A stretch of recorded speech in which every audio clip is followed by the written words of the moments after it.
Hi, I'd like to welcome you all to this breakout session on advancing understanding and treatment of urethral carcinoma. I'm Bob Schreiber, patient and patient advocate, and I'm partly the reason that this is happening because I was diagnosed with urethral bladder cancer, and one of the panelists here, or whatever we call ourselves, is Dr. Adam Feldman from MGH, who was my doctor, and so I've gone through having urethral bladder cancer and various treatments. And so very much wanted to see what we could do for this very rare cancer to help improve the amount of information that's out there for patients and practitioners. And so to get this session going, just wanted to do some ground rules for what we're doing here. We have 2 hours, actually less than 2 hours now.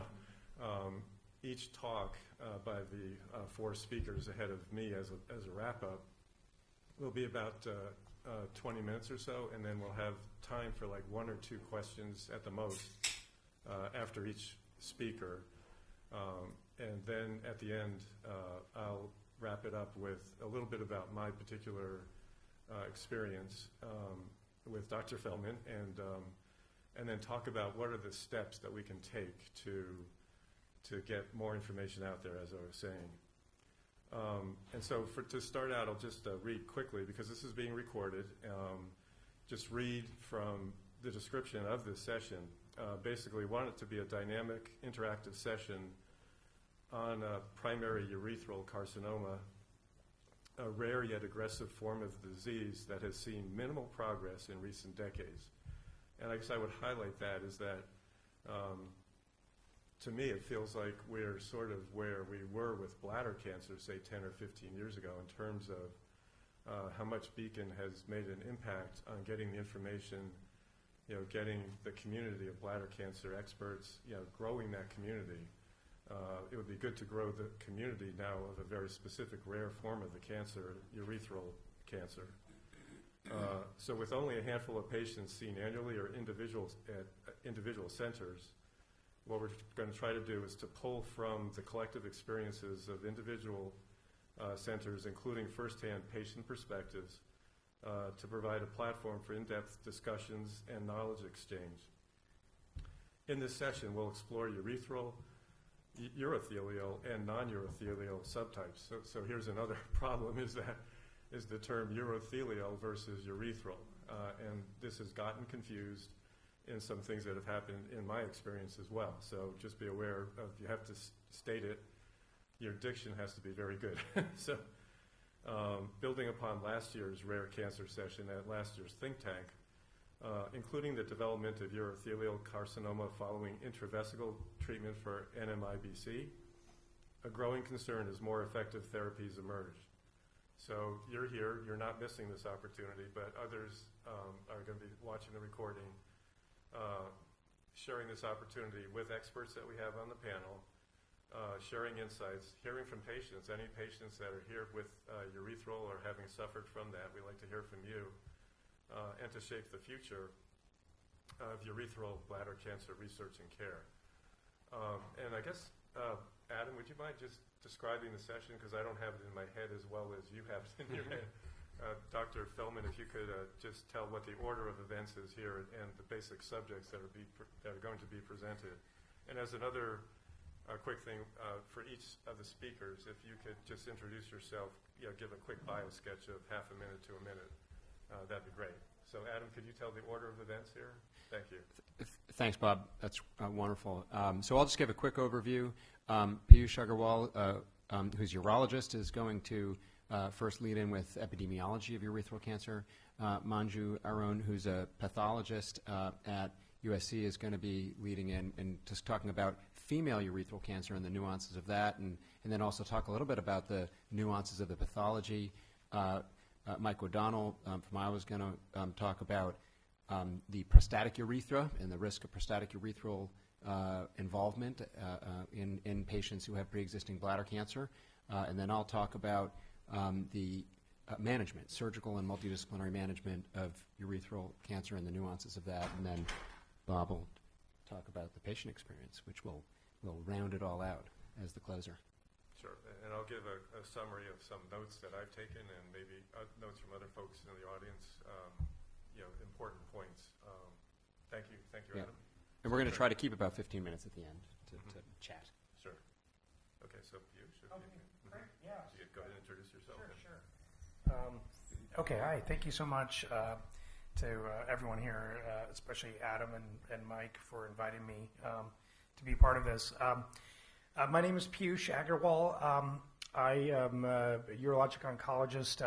I'm from Cleveland, Ohio originally. I trained all around the country. I did a fellowship at MD Anderson where I kind of grew interested in urothelial cancers, and then I spent several years at the NIH running the bladder cancer program there, and moved to the University of Chicago about 5 years ago, where just inherited a very clinically busy program, and just I think during my years at the NIH, I probably saw one urethral tumor a year, and now I'm probably seeing anywhere from 5 to 10 in a given year. So it's much larger population, and as a referral center we get a lot of these tumors, and you're going to see, I think, that this is a really rare tumor. A lot of people don't have a lot of experience in managing this tumor, and I think I'd make the argument that this is a tumor that you probably want to seek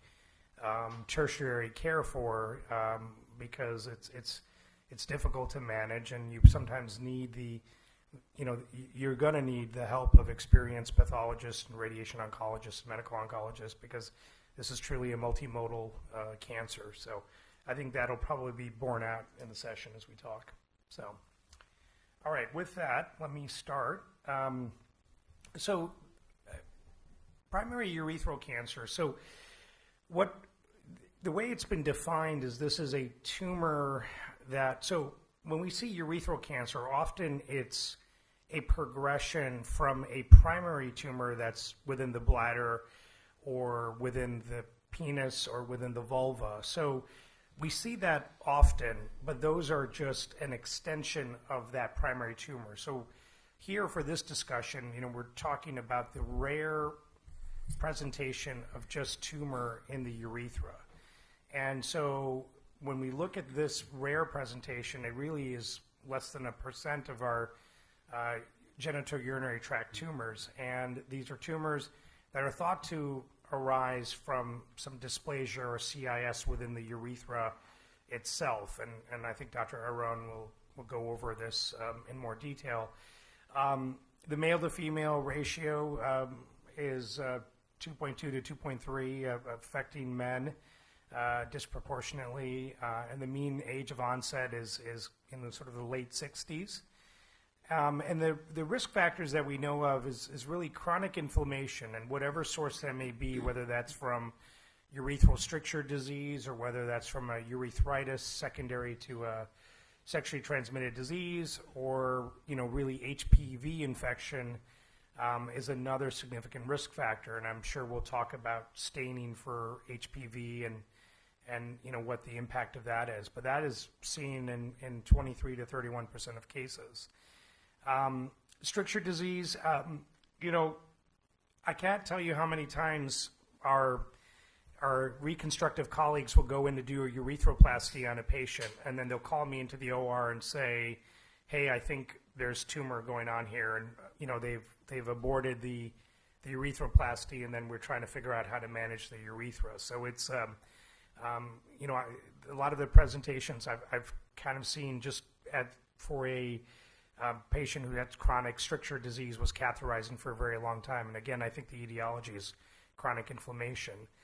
And so self-catheterization as a result is also a risk factor, radiation. And then in women, having a urethral diverticulum or having recurrent UTIs are known risk factors. And so often when patients present with this tumor, in men, they might complain of a palpable urethral mass and obstructive voiding symptoms. But if you look at, large series of patients, hematuria is prevalent, a perineal mass, in over half the cases. But then again, sort of the vague symptoms that could really be alluded to really anything in the urinary tract, but dysuria, pelvic pain, bladder hyperactivity. Fistula is a risk factor as well, and patients may present with a fistula. Some patients will present with an abscess. In females, they may have pain with intercourse, and again, a palpable urethral mass. Somehow I duplicated it just to, I guess, reinforce it, but that is something that you can see in men. The anatomy is pretty fascinating if you wanted to do a deep dive, because it also tracks with embryologic developments. But essentially, the urethra is much longer in men, so it's 20 centimeters in men and about 4 centimeters in women. And the urethra can be divided into an anterior and posterior section. And the reason that's important is because the lymph node drainage for posterior goes into the pelvic lymph nodes, and that has implications for treatment management, which I think Dr. Feldman will go into. Anterior urethra, the drainage goes into the inguinal lymph nodes, and the anterior urethra is really a better prognostically if you had to have a urethral tumor that's where you want it. It's more amenable to surgical control, whereas the posterior urethra usually has a higher risk with local invasion and distant metastases. So for comparison's sake, if you had a tumor in the prostatic urethra, the 5-year survival is about 37%. But if you had it in the fossa navicularis, which is the very tip of the penis in males, it's about 92%. So the location matters not only for survival, but also for lymphatic drainage. And if you look at the tumor types, you can see that in men, majority of men will get urothelial cancer within the urethra, and that is usually in the prostatic urethra, or and usually in that situation you can get urothelial cancer majority of the time, but you will see adenocarcinoma also in that region about 11% of the time. And contrast that with in women, where the majority of urethral cancers are adenocarcinomas. And again, we'll talk about that more when we talk about pathology, but the histologies are different in men versus women, even though you can still get adeno in men. In men, distally in the urethra or in the anterior urethra, where the tissue type is different, you'll get a higher rate of squamous cell cancers. So squamous cell cancers will happen more distally, urothelial cancers will happen more proximally, and adeno can happen, proximally in both genders. But again, most women will present with adenocarcinoma. So these patients have adenopathy, 20 to 30% at the time of diagnosis. And when they have adenopathy, about 80% of those will be actual metastatic lesions. And urine cytology, has a sensitivity of about 55 to 60%. But as you can expect, since the histology is not always urothelial, the sensitivity is only, good in cases that have urothelial tumors.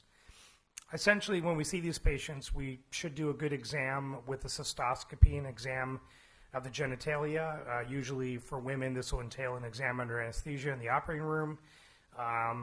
And sometimes, we will also want to inspect the anterior vaginal wall to make sure there's no involvement of the vaginal wall, since the urethra is intimately associated with the anterior vaginal wall. The histology, and again, this will be interesting when we go over pathology, but in my reading, it's been described when it's a primary urethral cancer that it's kind of a poorly differentiated tumor, which has features of both urothelial and squamous differentiation. The mean survival is about 39 months. The median survival is 21 months, so can be a very, very ominous tumor with a poor survival rate. And really, MRI has become the definitive imaging of choice. So in this picture from this publication, the left image A is an ultrasound, and essentially you can see a well vascularized mass where the urethra should be. So there's a mass, and you see blood supply to the mass, so that suggests there's a tumor. But if you go to the MRI images for B, that's a T2 weighted image, and you can now sort of clearly see that mass there with some sparing of the anterior vaginal wall. And then there's a restriction on ADC image in C, and then D image is actually after getting gadolinium, and you sometimes can appreciate some enhancement of the mass, which is what that image is showing. But usually a T2 image, is probably the easiest to sort of catch the malignancy on. Staging follows kind of similar staging in other parts of the body where, with the T1 staging, if it's going into local tissues, it could be a T1 if it goes into the connective tissue, but if it goes beyond the tissues into adjacent structures like the corpus spongiosum or the prostate, it's a T2, T3 if it goes beyond the prostate capsule or to the bladder neck, and then if it goes into the bladder itself, beyond the bladder neck, is considered a T4 lesion. That is for urethral tumors, and then urothelial tumors are staged slightly, basically the same, no real major change. We just make a distinction of whether it's in the prostatic urethra or in the prostatic ducts. And that's very important, and I think Dr. O'Donnell will allude to why that's important. And then lymph node metastases, unfortunately, this is one of those tumors where if you have a single lymph node, it can be quite aggressive. And if you have multiple lymph nodes, in other tumor types, we might count the number of lymph node involvement. But if you have more than one lymph node, unfortunately, it kicks you up to N2, which, has a worse prognosis. And, of course, any metastases is accounted for in the staging. So I actually did this work with a couple of other people many years ago looking at the SEER database. And a lot of the data, unfortunately, for this tumor type is from SEER. And those of you who work with SEER know that it's not a perfect database. And it has its issues. And it's really, sometimes these tumors are misclassified. But I can't think of, there is a publication here that Adam alerted me to that was an institutional series, which actually, and there's also an MD Anderson series in here that I'll present. But, at least looking at SEER, it's clear that urothelial is the most common histology in men, whereas adeno is the most common histology in women. And if we look at squamous tumors in men, those have the highest proportion of being locally advanced at the time of presentation. So, when men do get squamous tumors, they tend to be quite aggressive. And when women get adenocarcinoma, unfortunately, it is very aggressive too. So up to 65% of women will present with adenocarcinoma that's already locally advanced. So it is, by the time of presentation, it's quite aggressive in women. And age and stage are very important. So for every year, older a patient is, the overall survival drops, incrementally every year by about 3%. So it's age is very important in this disease type. And these curves stratify pretty well. You can see by T staging, by N staging, and by M staging, it's quite clear that there is survival is closely aligned with stage, and that final curve on the bottom right is just looking at the overall stage, and you can see clear separation between the different stages. This is another SEER analysis looking at a more contemporary cohort than in our publication, looking at age standardized incidence. Again, a rare tumor, 1.69 per 100,000 patients. Again, higher incidence in males. The incidence is increased as one ages, so higher incidence in people over the age of 75. Interestingly, this might be a tumor type that might be one to look at for gender disparity. In this publication, African Americans had the highest incidence compared to Caucasians and then compared to Hispanics. Something that, may, as we talk about things to look at in the future, I think that would be an interesting, area to look at and to see the reasons behind that. Again, urothelial was highest, followed by squamous tumors, and at least in this report, majority were diagnosed at a very localized stage at T1. This is a series from Emory that looked at about 35 specimens from 30 patients who had primary urothelial cancer of the urethra without any urothelial cancer elsewhere in their body. So this is looking at just the subset of patients with urothelial cancer, mean age of 71. And again, most of these tumors were high grade, papillary, although there was 14% that had CIS.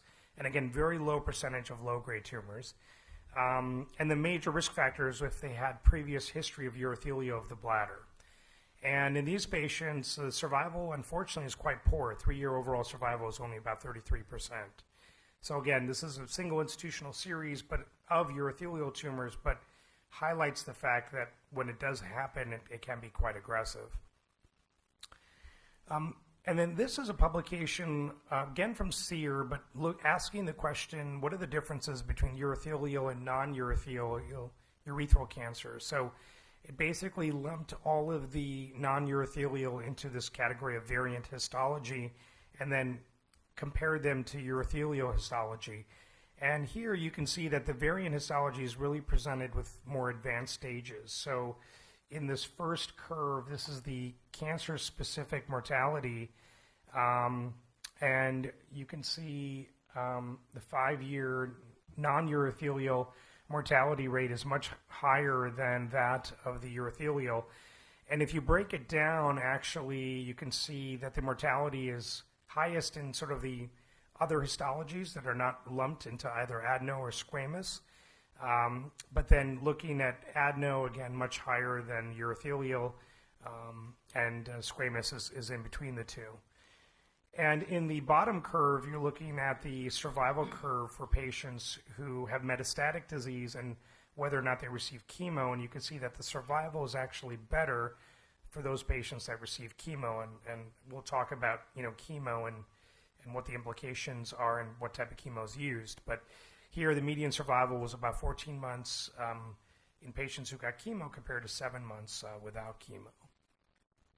And then finally, this is an MD Anderson series looking at patients.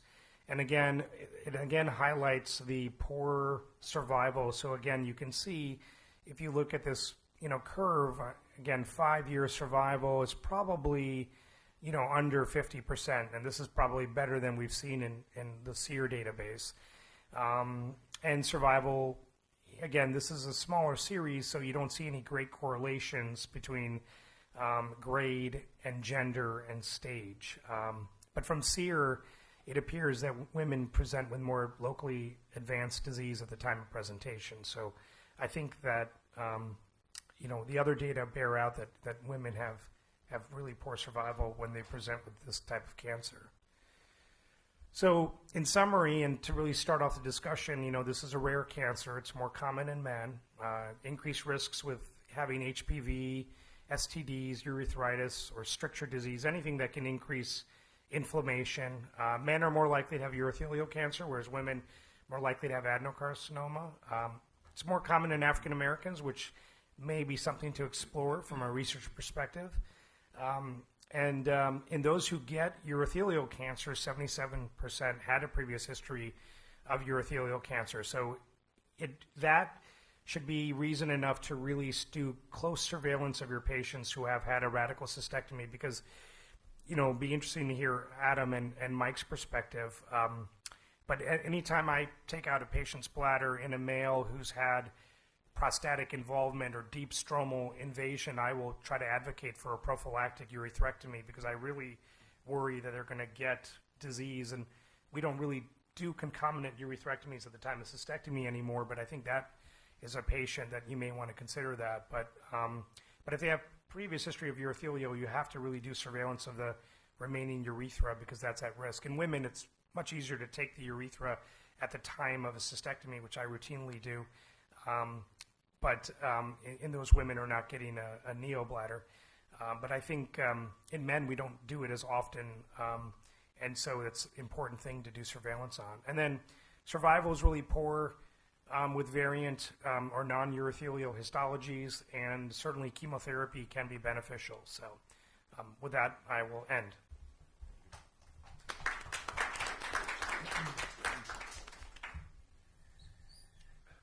Thank you very much, Piyush. So perfect timing, 20 minutes. So we'll ask that of the other speakers as well. Thank you. So open it up for maybe 3 or 4 minutes for questions. 1 or 2 questions probably. Sure. First. Yeah, let me give you the microphone too.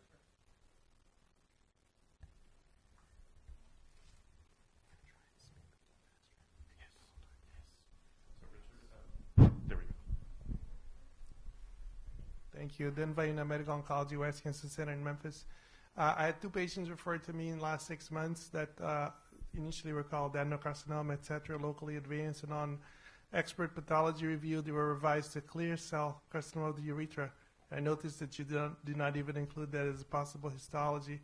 My understanding is that very poor prognosis, very rare, but are we overcalling this? I mean, I'm looking at the pathology report now. I know we're going to have a pathology lecture next, I think, but are we undercalling, overcalling? What's going on?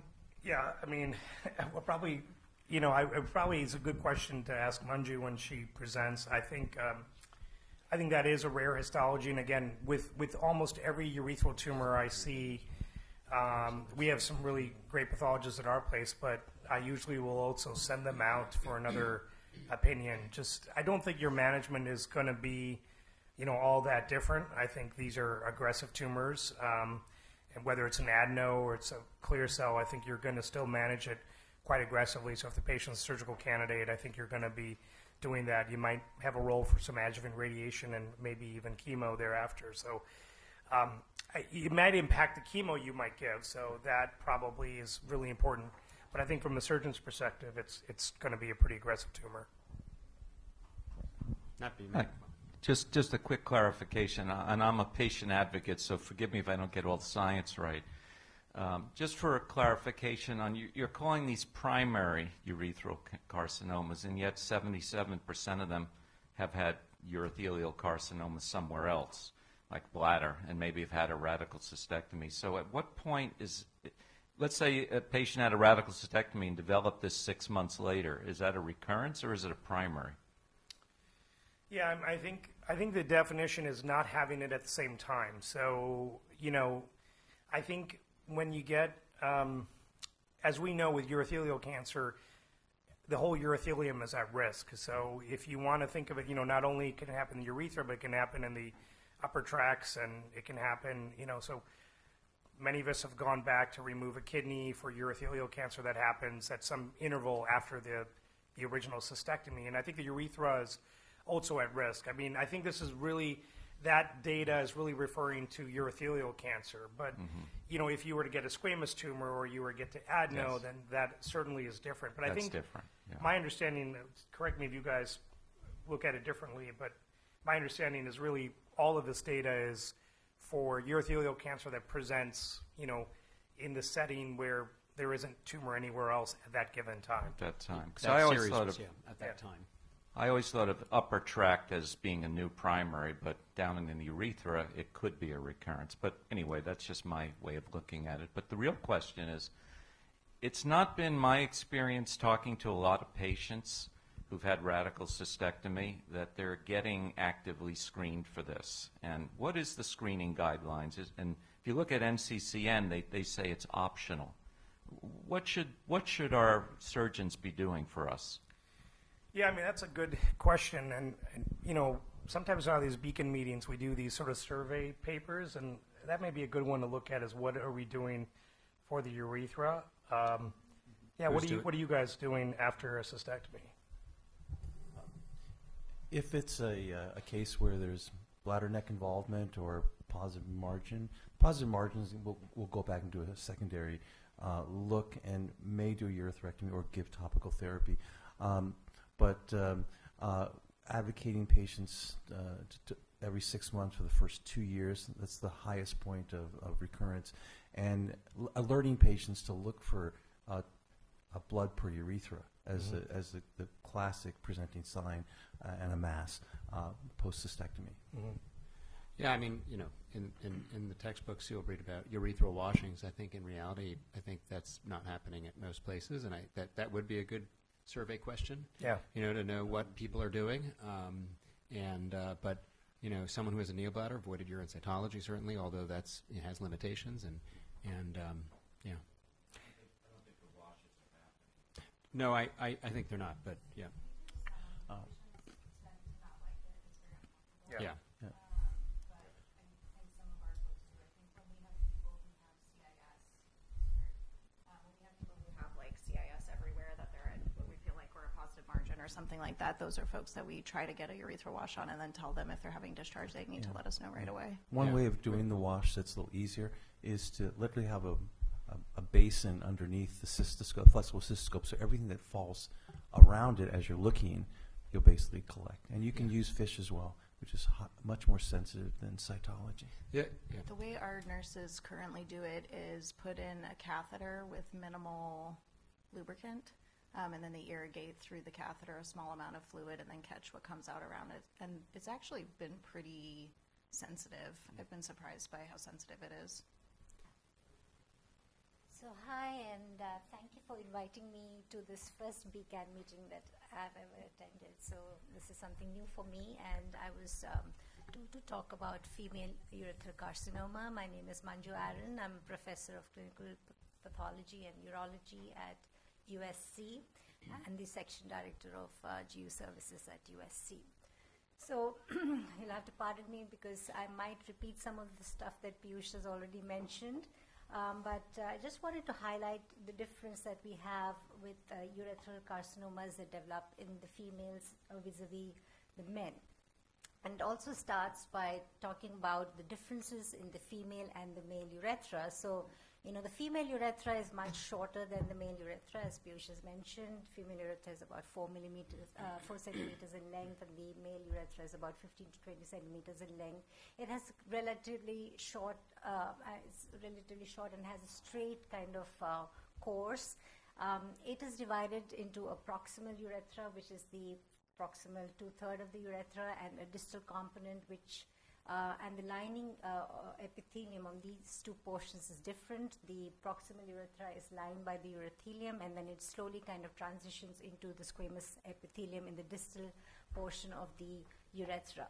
In addition to that, in the females, you know, you can see here that the female urethra is very closely approximated to the anterior wall of the vagina, and this is important because of the local spread that Piyush has already alluded to. And the urethra basically is located within the urogenital triangle, surrounded by the skeletal muscles of the urogenital sphincter complex, which supports it, and is also suspended beneath the pubic bone by the pubourethral ligaments and suspensory ligaments of the clitoris.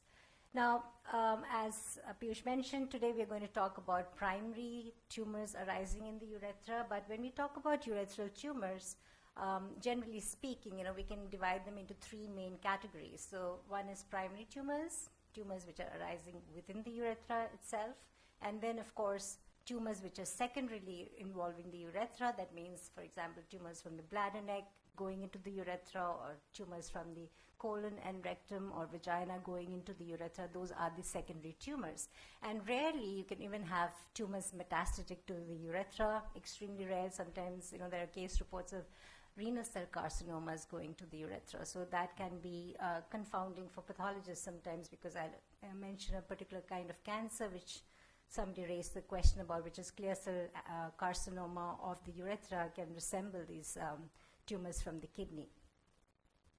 So today I'll be limiting the discussion on primary tumors of the female urethra, and more specifically about urethral carcinomas. So I'm not talking about all the other primary tumors that you can see in the female urethra.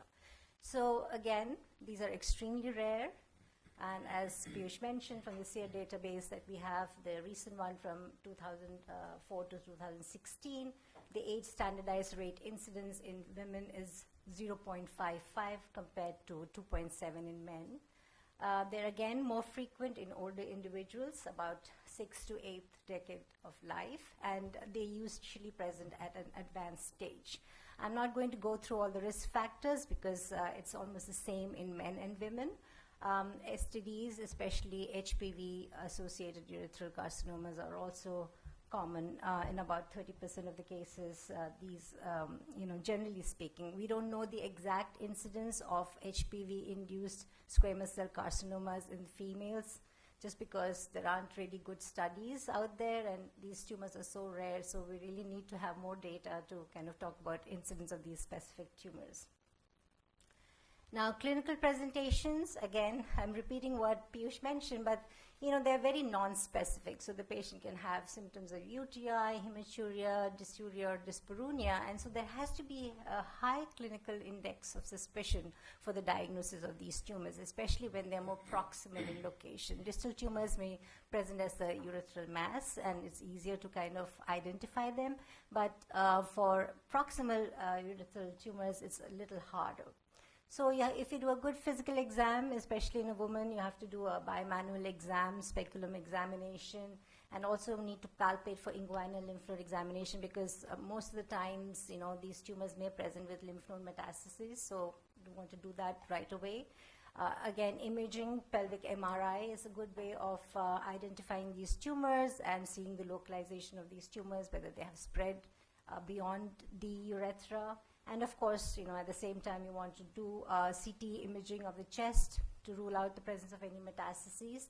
And for diagnostic purposes, the urologist is going to do either a cystourethroskopy or a urethroskopy, look at the lesion, do a biopsy or a transurethral dissection, and that's what we receive as in the pathology department. So with regards to the pathology, primary urethral carcinomas can be adenocarcinomas, urothelial carcinomas, or squamous carcinomas, and I just want to mention these really rare tumors that can be occasionally seen in the female urethra, including melanomas, lymphomas, and neuroendocrine tumors. Extremely rare. I mean, there are just few case reports here and there in literature, but they can happen. So this is, basically a bar graph from one of the papers that Piyush referred to from the SEER database.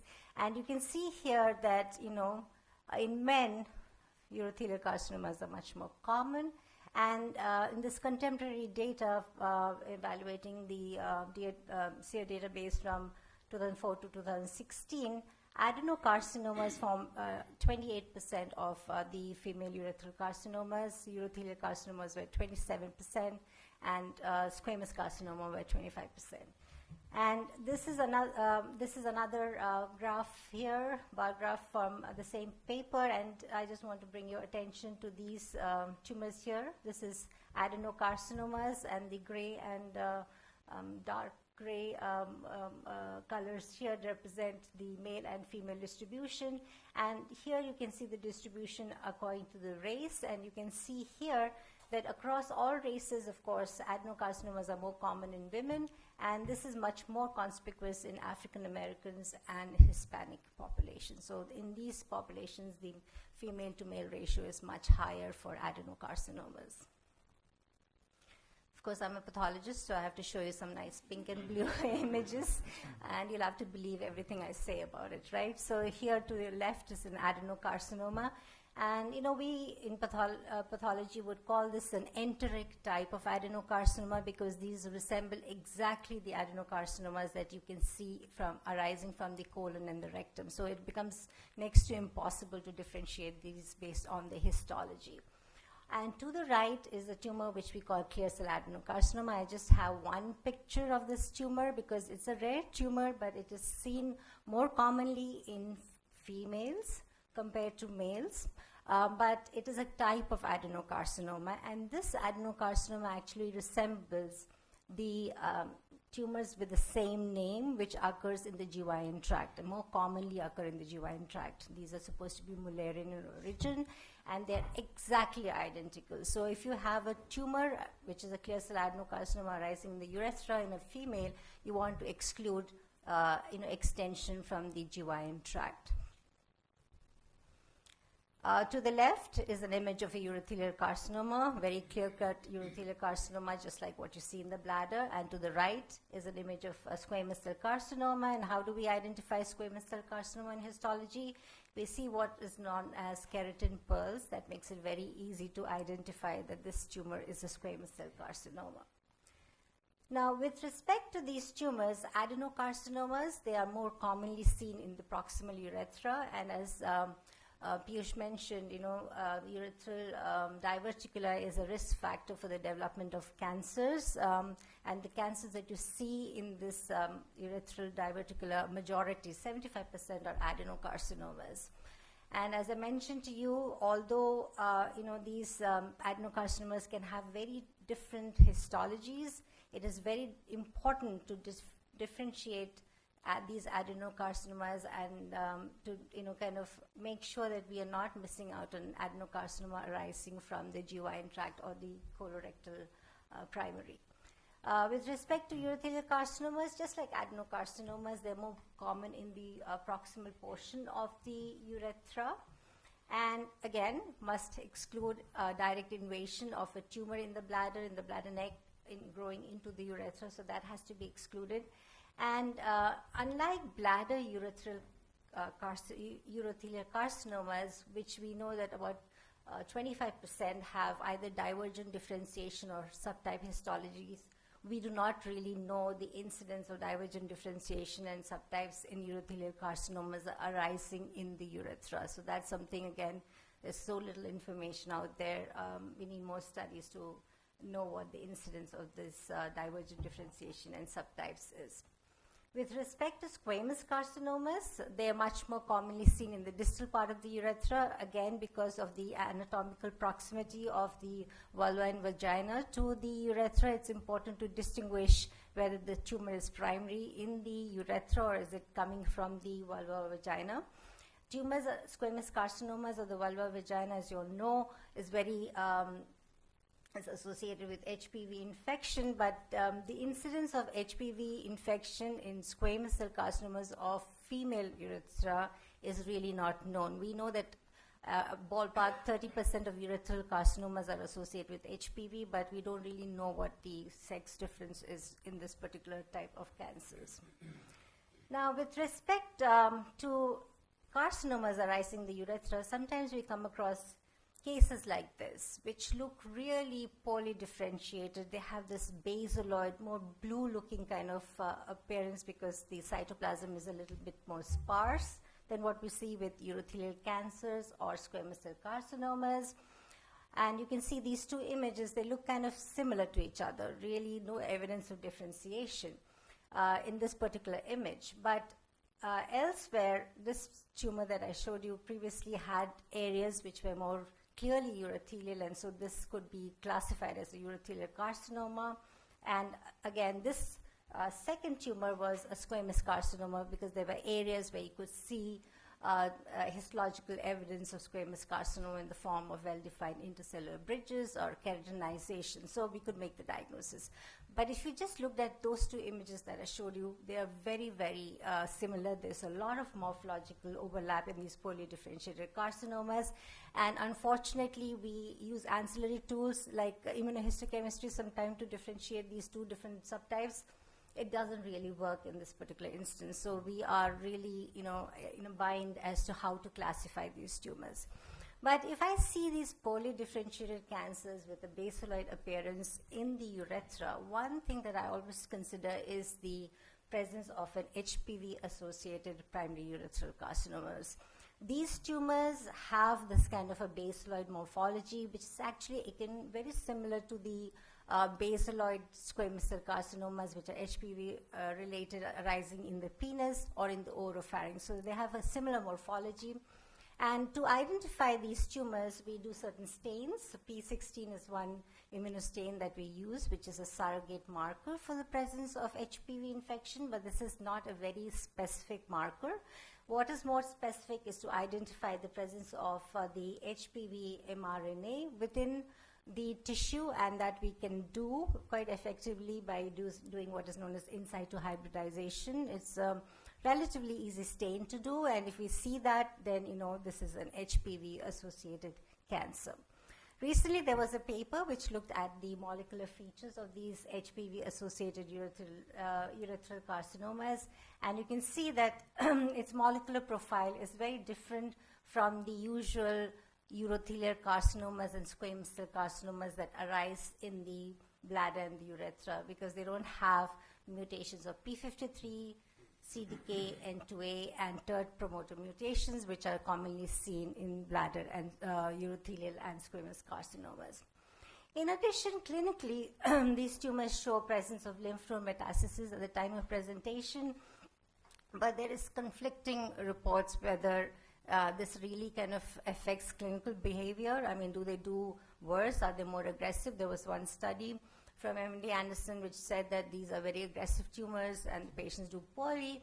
But this recent study that was published in Archives of Pathology Lab Medicine said, well, of course the numbers are small. We're talking about like 20 odd cases and 12 cases, that they did not do that badly, and similar to the HPV-associated cancers in the oropharynx, which usually present with lymph node metastasis, but they do much better than the non-HPV-associated squamous cell carcinomas. Again, more work has to be done in this particular area of HPV-associated urethral carcinomas. And here is an image of what I mentioned to you is the basaloid morphology, and this is the P16 immunostain, which is, when it works like this, it's really easy to diagnose.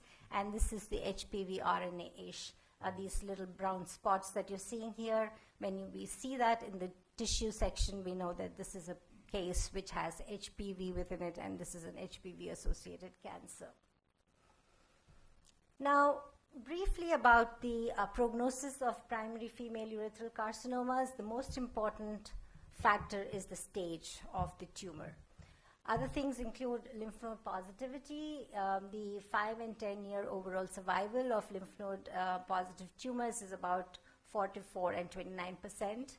Age, as Piyush mentioned, is a very important factor for prognosticating these tumors. Histology is important. Again, if you have non-urothelial histology, that means adenocarcinomas, for example, they do very badly. About 60% of females with adenocarcinomas die within 2 years of having diagnosed with the disease. So these are really bad actors. And again, with respect to location, if you have a distal tumor, the prognosis is slightly better than having a tumor which is more proximal in location. Now, the staging of female urethral carcinoma is grouped with that of penile and membranous urethral tumors. And the unfortunate part is that the current staging system, it really does not take into account the unique histological and anatomical landmarks of the female urethra. Now, let me show you what I mean by that. So this is the current staging system that we have. PT3 refers to tumors that have gone beyond the confines of the urethra, but here you can see that it is defined as only tumors that are involving the anterior vagina. And PT4 is, according to the current staging system, is tumors that involve for adjacent organs, for example, the bladder wall. So if you look at this, the staging system really does not answer questions about tumors arising in the anterior urethra, anterior portion of the urethra. Now, is it because the vagina is posteriorly located? So if you have a tumor which is in the posterior wall, it can go into the vagina. But what about the tumors which have extended beyond the confines of the urethra anteriorly, right, into the soft tissue and have not involved the bladder wall? Now, if it has involved the bladder wall, it's PT4, no problem.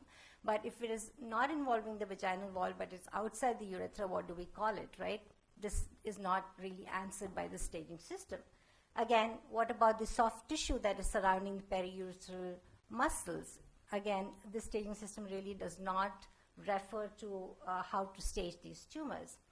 And again, vaginal wall involvement is PT3, but vagina is a distinct organ separate from the urethra. So if we call bladder involvement as PT4, why not call vaginal involvement as PT4? So there are certain kind of issues with the staging system.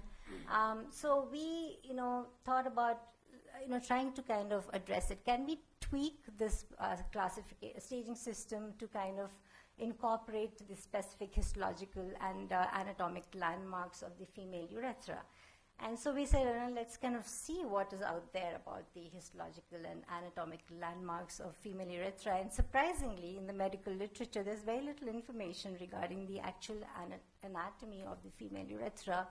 And so before tweaking this staging system, we decided to look at female urethral histology and anatomy by studying, completely mounting and studying the urethra from 4 cadavers. And what we found is that there is indeed a difference in the anterior portion of the urethra and the posterior portion of the urethra. So anteriorly, beyond the periurethral muscle, there is this soft tissue which has a lot of large blood vessels and small fibrovascular tissue and some skeletal muscle which comes from the urogenital sphincter. And beyond that, anteriorly, there is this fibroadipose tissue.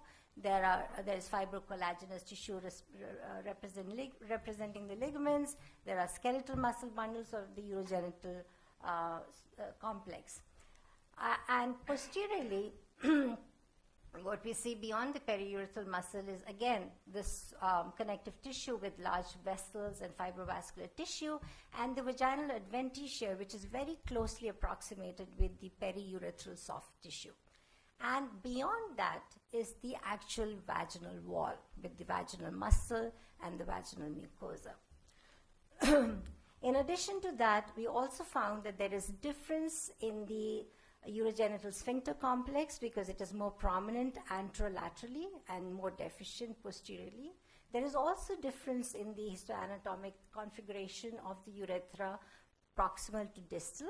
And also there is a lot of changes that you see with respect to age. So when you're dealing with the urethra of an older individual, there is less of the volume of the periurethral muscle. Even in the urogenital sphincter complex, there's less skeletal muscle within that complex. So there's a lot of variation, but we did find that the anterior portion of the urethra really looks very different from the posterior portion of the urethra.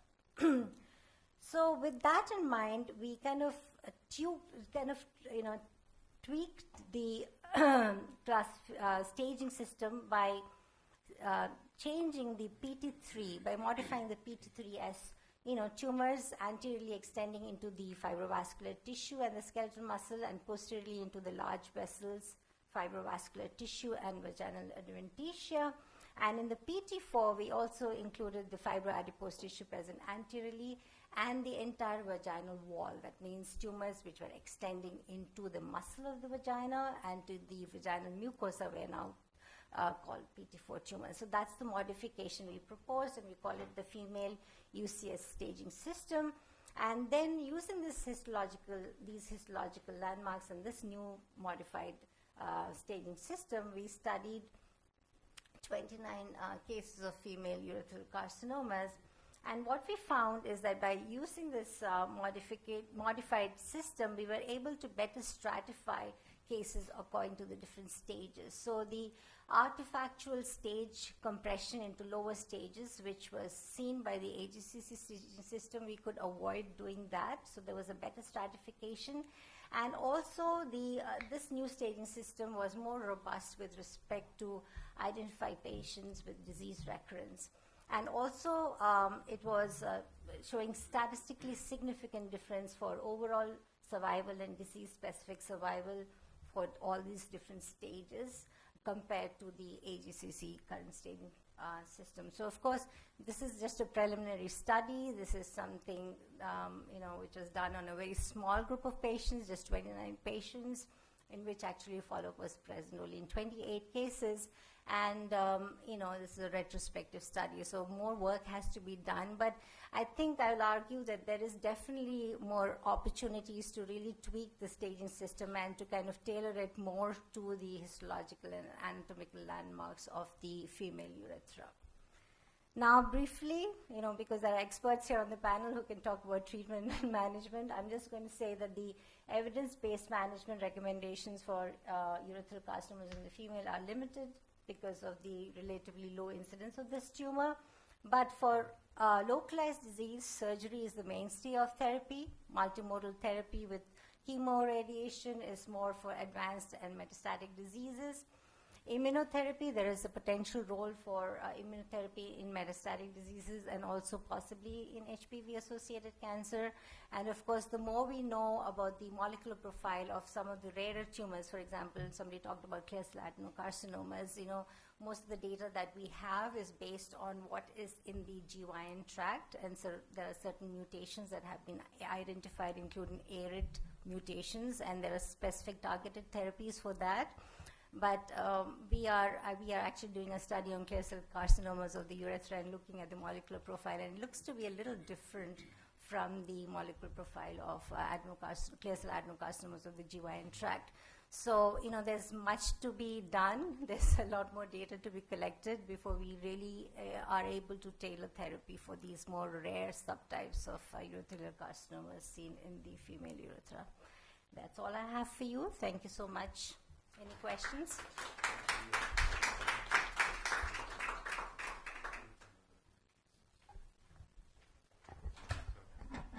Yeah, thank you very much, Manju. Excellent presentation. It's really good to see the female perspective of this. So it's quite different than the male perspective, obviously. So I think we have enough time for one question right now. So if anybody has a question or a comment at this point. Too much of pathology, I'm like, I can always be the expert in the room and there's nobody else who knows about what I'm talking about. No, it is complicated, and the adenocarcinomas is really kind of it's a large subgroup of there are a lot of different types of adenocarcinomas. I didn't mention certain very rare tumors like skin gland adenocarcinomas. Probably will see one in your lifetime as a practicing pathologist. But, there are the standard kind of adenocarcinomas, clear cell adenocarcinomas, and other kinds of adenocarcinomas. So very complicated and very little information. That's where we struggle with these tumors. Yeah, thank you, Manju. And Mike, you had a comment to me about adding. Why don't you go ahead and tell it? Yeah, I think that just as when we had discussed in variant urothelial cancers, this is an opportunity to pull together rare cancers. I would think clear cell would be one of the first to go for, because all of us have seen some of it, but none of us have a large enough series to do the molecular analyses and maybe determine the differences and maybe advance some ideas on different treatments. The paper that I'm referring to that we're working on, we presented it at the USCAP, which is our annual meeting last year. And this is actually a collaborative study from 7 different institutions. That's when we were able to get about 33 cases. So this is probably going to be the largest series that we have.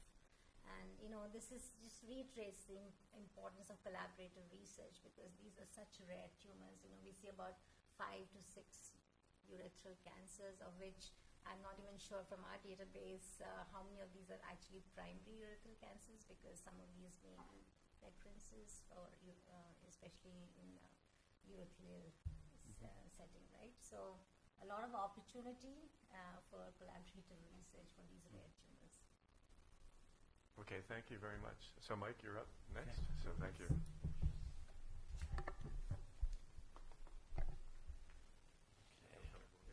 I just don't know how to find my stuff here. It should be on the. So I did this one. And then, here we go. Great. Okay, and go with this. Well, thank you all. I'm Mike O'Donnell. I'm a urologist oncologist at the University of Iowa. And probably the thing that distinguishes my practice more than many others is that we have a huge series of patients with non-muscle invasive bladder cancer, one of the big referral areas in the Midwest. And so one of my residents, Alex Martin, actually put this together. It represents 16 years of experience looking at, from our database, prostatic urethral cancers. So a little background here. Prostatic urethral cancers are not uncommon in patients who undergo radical cystectomy, 16 to 48%. And the percentage increases with the increasing stage of the radical cystectomy specimen. It may be as low as 6% if you look at primary high-grade urethral cancer, non-muscle invasive cases. The vast majority occur either synchronously or metachronously, or that is at a later stage, with those of a history of bladder cancer. And the actual history of primary non-muscle invasive prostatic urethral cancer is rare, and somewhere in the 1 to 4% range. Almost half of all the prostatic urethral cancers are invisible on cystoscopy, and they're found for other reasons. And I'll show you that in a little bit. The risk factors include a high-grade disease, multiplicity of tumors, CIS, and regional involvement close to the prostate, so trigone and bladder neck. It's higher in previously treated patients, and we think that the prostatic urethra represents one of the sanctuary sites where treatment of a CIS lesion in the bladder can escape, crawl into the ducts, hide there while it's getting chemotherapy directed in the bladder. Same thing, upper tract disease, it can crawl up the ureters. The diagnosis is usually made by a biopsy in the area of the greatest glandular content, which is in the Veru grooves around 5 and 7 o'clock. A little bit better if you do a TUR, but you're still looking at probably about an 80% accuracy sensitivity rate. The majority are CIS, but there are instances of both TA and T1 high grade. The prognosis depends a lot on the extent of the disease, especially stromal invasion. And you're usually looking at radical cystectomy in case of stromal invasion. It's unclear if ductal involvement alone is significantly worse than mucosal. We don't have the data for that, and our studies don't suggest that there's any difference at this point. Society guidelines vary in terms of how to manage this disease, and many perform a radical cystectomy in practice because it is classified as part of the very high-risk criteria for NMIBC by the EAU, especially after BCG failure. Intravesical therapy has been utilized, small studies. Most of them are over 10 to 15 years old and sparse data, and they've largely used BCG. So this is a nice depiction of the prostatic urethra. At the bottom is the lumen, at the top is the adventitia or fat, and there are various stages that can be understood in this. In group A, that's what a normal prostatic urethra would look like. In B, you're starting to see CIS occurring in the mucosal area, and some of it's getting into the ducts. In C, you're starting to see invasion into the submucosa, which does exist, and there'll be a T1 case, and you start to see stromal invasion in D and E, including transmural invasion, but you also have the possibility of transmural invasion coming directly from the bladder. Those are probably the worst case scenarios. If you look at from the radical cystectomy series, the prognosis, it gets worse and worse as you go into deeper invasion, and the transmural case, many of those series actually have less than 10% long-term survival. This is the some knowledge that has been reported on conservative intravesical therapy, mostly BCG. And as you can see, very few studies, small number of patients. The largest series with 28 patients basically says, yes, you can get a decent complete response. There seemed to be an indication that mucosal only did better than mucosal plus ductal. There is a late recurrence rate. There is a non-trivial progression rate and a significant cystectomy rate along with it.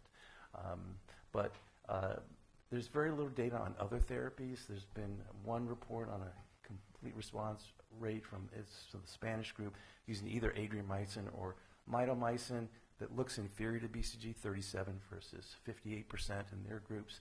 And there's one report on the use of epirubicin, which had a pretty dismal 29% complete response rate. Okay. So our aim was to look in our database to see if we could learn more about prostatic urethral cancer in a contemporary setting, determine the outcomes with regard to two treatments, BCG and gemdosi, and identify, if we could, the clinical pathological predictors associated with treatment response. We looked at our database from 16 years. which is about 1,200 patients with high-grade disease, 1,200 patients and about 70% of high-grade disease. And we looked at the patients that were treated with induction plus or minus maintenance, had at least one endoscopic evaluation. We did not include those that had limited information from outside institutions that were referred to us, and we excluded low-grade pathology or those that presented first with T2 plus disease. We have a special protocol at Iowa for our patients with bladder cancer in the sense that if they're sent to us and they haven't had a cysto within 8 weeks, we'll look back in the bladder. If they told us that they did a complete resection, we'll tend to believe them, except for the T1 disease, and we will do a TUR. We then give them an induction therapy of 3 weeks of either BCG or gemdosi, and the longer follow-up for the BCG patients. More recently, gemdosi as BCG has been in shortage. We have occasional other combination regimens we could too, usually for those that have relapse in the prostate after responding to a different agent in the bladder. So we use the same agent that worked in the bladder, basically. We do a restaging procedure for almost all patients after they finished induction. That includes cases, that includes a prostatic urethral biopsy. So we're getting prostatic urethral biopsies in patients with no evidence of visible disease. So that's going to give us a little different flavor on maybe the true incidence of what's going on. And then we give maintenance therapy, we do surveillance. If a patient had prostatic urethral disease on the biopsy and was treated, they will all get a TURP afterwards to make sure we haven't missed stromal invasion. Okay. So our endpoints were, of course, the high-grade recurrence-free survival and secondary outcomes of progression, cancer-specific cystectomy, free survival, etc. This is our cohort. We were able to identify 62 patients of that large database. Gives us about a 7% incidence of high-grade NMIBC in the prostatic urethra. I'll just mention that we did have some low-grade. We had 14 cases, about 2%, and about 2% of the patients were already T2 when we found them. The median age is 42. This is the interesting part. There's a lot of history of bladder cancer. 76% had prior, 58% had prior induction therapy, and 81% had synchronous bladder cancer, which is going to be interesting because when you look at outcomes, we're not looking just at the prostatic urethra, we're looking at the combined prostatic urethra and the bladder. How was the diagnosis made? Well, in 37% of cases, we actually saw prostatic disease. In 26% of cases, we were chasing a high-grade cytology or a very abnormal fish. In 23%, it was picked up only because we did a mandatory 3-month prostatic urethral biopsy after the induction therapy. And there were a scattering of others that were picked up for TUR for other indications, including bladder neck resections. Okay, these are clinical pathological features. Most of them are pretty much standard. I want to mention, though, that about half of them got a pre-treatment TURP for the prostatic urethral disease. The other half didn't. And ductal involvement was found in about 20% of the cases. Okay. So this is the flow chart of how the patients sort of stacked up. Of the 62 patients, there were 50 that had concurrent bladder cancer and 12 where the disease at that point was only in the prostate. Of those 12 patients, 11 of them had a history of bladder cancer. It was currently under control. So there was only one case of de novo urethral carcinoma. So that would put it at, well less than 1%. I mean, 0.0, 2% or something like that. As you can see, those that have a higher degree of treatment have an increased incidence, especially after one therapy. I don't have the denominator here, but I can tell you that there's a vast higher number of patients with that came in with no previous treatment than those that got multiple sets of treatments. On the other side, we had 30 patients, 50 with concurrent, 20 were at first episode, and 30 had a history, and as you can see, with these prior treatment histories as well. So this was the difference between the urethral pathology and the bladder pathology for those concurrent patients. So in the 79% were CIS only, but there was another 5% that had CIS with TA high grade. There's a smattering of TA high grade. T1 high grade was rare.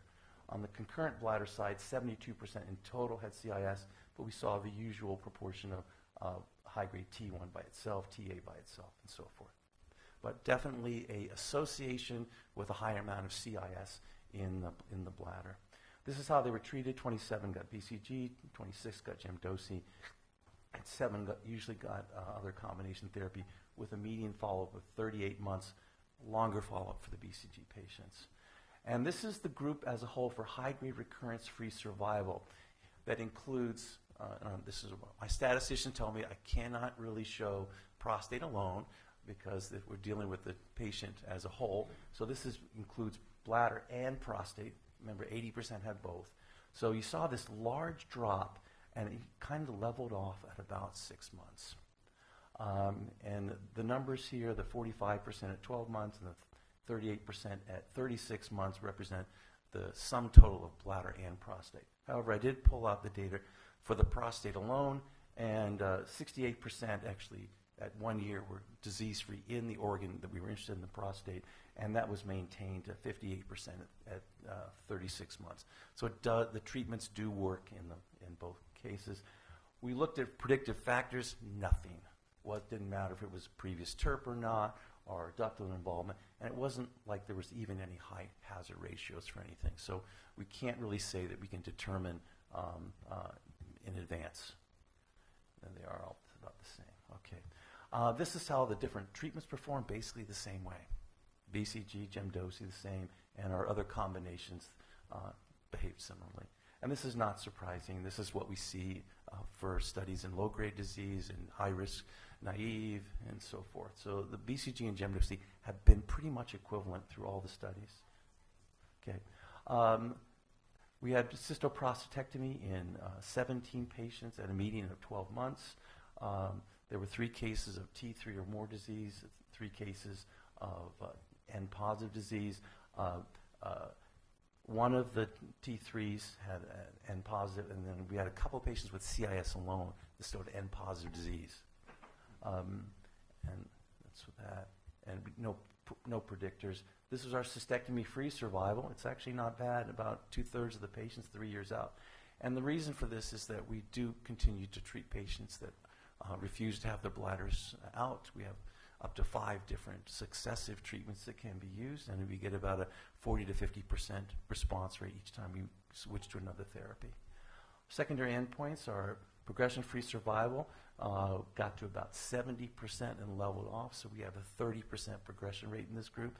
Despite that, and maybe it's because it's too early, our cancer-specific survival is still 92% at 3 years, with an overall survival of 83%. So the conclusions in a contemporary cohort, it basically recapitulates older studies, but with earlier diagnosis, perhaps due to our restaging algorithm. We might expect to see more prostatic urethral cancers in the future as we move towards a more bladder-sparing system for patients with NMIBC that have failed BCG. It's often common to have bladder with prostate. By the way, 10 of these patients had upper tract disease too. So we had pan-urothelial disease, a significant portion of patients. The bladder-sparing treatment is effective at about 60% at the prostate site, and it's usually, by 6 months, and there's no predictive factors. BCG, gemdosi seem equivalent. The final point is that careful management and patient selections are needed to avoid progression. We probably should do a more timely cystectomy somewhere around 6 months before we see more progression. That may allow up to 2 rescue treatments, but probably not much more than that. Thank you. Any questions?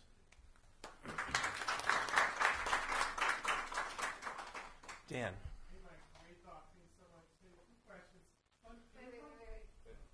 The microphone. Thank you. You have to turn it on, probably.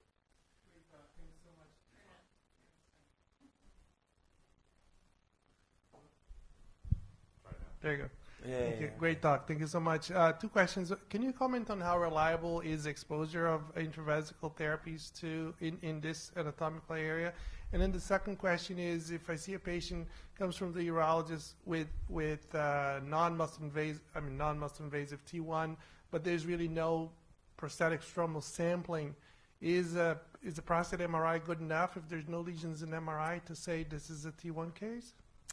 Okay, so the first question is, there's probably a decent exposure without TUR because we couldn't see a difference that even a TUR done beforehand made a difference.